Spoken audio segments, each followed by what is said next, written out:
ये कहानी है हौसले की, जज्बे की, जिंदा दिली की, मुश्किल से मुश्किल घड़ी में भी हार ना मानने की, संघर्ष के रास्ते पर आगे बढ़ते रहने की, अपने आप को न टूटने देने की और हर हाल में मानवीय संवेदनाओं को जिंदा रखने की। ये कहानी है डॉक्टर महावीर नरवाल और उनकी बेटी नताशा नरवाल की।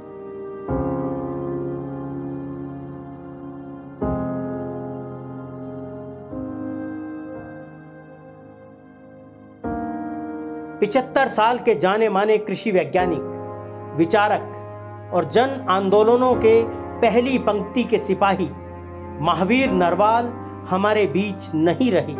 उनका अंतिम संस्कार 9 माह से दिल्ली की तिहाड़ जेल में बंद रही उनकी बेटी नताशा ने किया, जिसे पिता की अंत्येष्टि के लिए ही 3 सप्ताह की अंतरिम जमानत मिली है।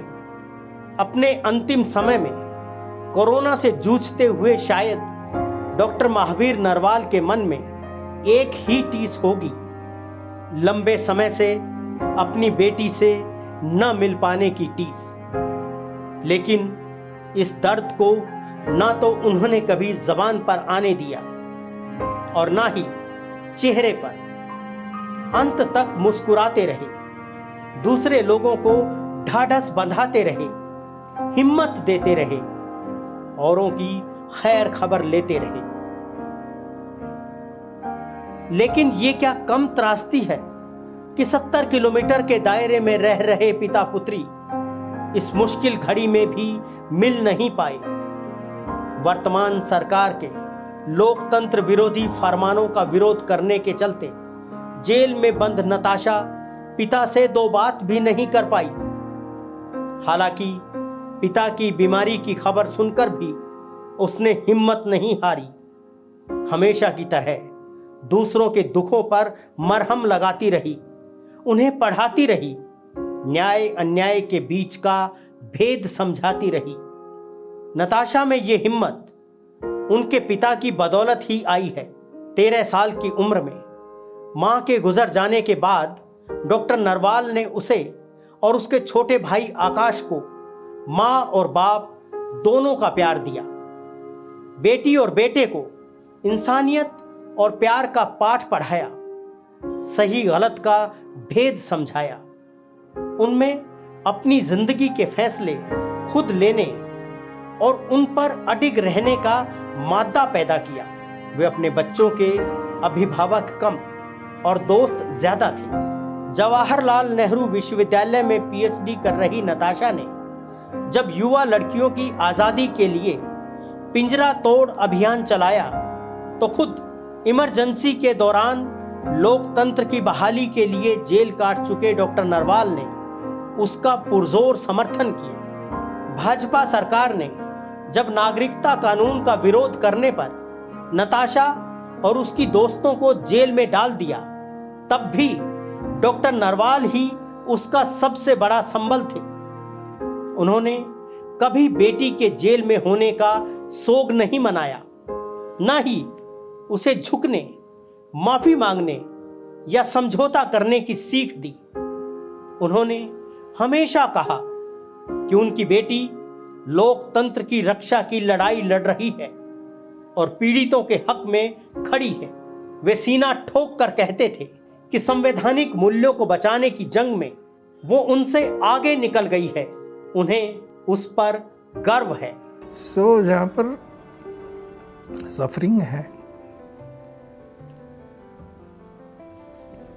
वहाँ मेरी बेटी मिलती है।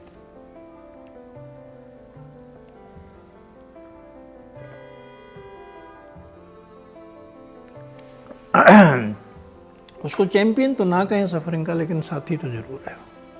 And that's why I am really proud of really proud. जाहिर है कि नताशा ने उनकी पहचान को और विस्तार दे दिया है। नताशा की वजह से आज उनका विचार, उनका काम, उनका व्यवहार वहां पहुंच गया जहां वे इससे पहले नहीं पहुंच पाए थे। वे खुश थे कि दुनिया आज उन्हें नताशा के पापा के रूप में जानती है। नताशा के जेल जाने को बेशक डॉक्टर नरवाल ने कभी बुरा नहीं माना, लेकिन लाख कोशिशों के बावजूद उसे जमानत न मिल पाने से कहीं ना कहीं वे परेशान जरूर थे। उन्हें डर था कि शायद उनके जिंदा रहते नताशा जेल से न छूट पाई। अगर मान लो मेरी बेटी को बहुत लंबे टाइम जेल में रहना पड़ा और एक वक्त आएगा वो मेरे को देख ही ना पाए, ग्रोइंग एज मैं ना देख पाऊँ, इस तरह के थॉट कई बार आते हैं। उसको नहीं आएंगे, उसको आने भी नहीं चाहिए, लेकिन ऐसा तो है नहीं ना कि कोई खुशी का माहौल तो है नहीं। हम तो अपना गम दबा लेते हैं कुछ कुछ बोल के इसलिए तो जो आकाश है उसके कमरे को टाइडी रखता है। आखिरकार डॉक्टर नरवाल का अंदेशा सही निकला। नताशा को बेल तो मिली, पर तब जब वे इस दुनिया को छोड़कर जा चुके थे। काश हमारा सिस्टम थोड़ा संवेदनशील हो जाए। काश हम सब इस संवेदनहीन सिस्टम को बदलने के लिए आगे आएं।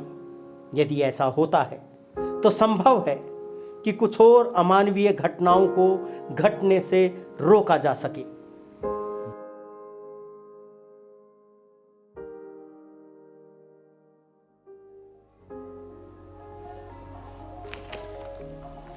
जब वो आएगी तो उसका कमरा ठीक ठाक मिलना चाहिए।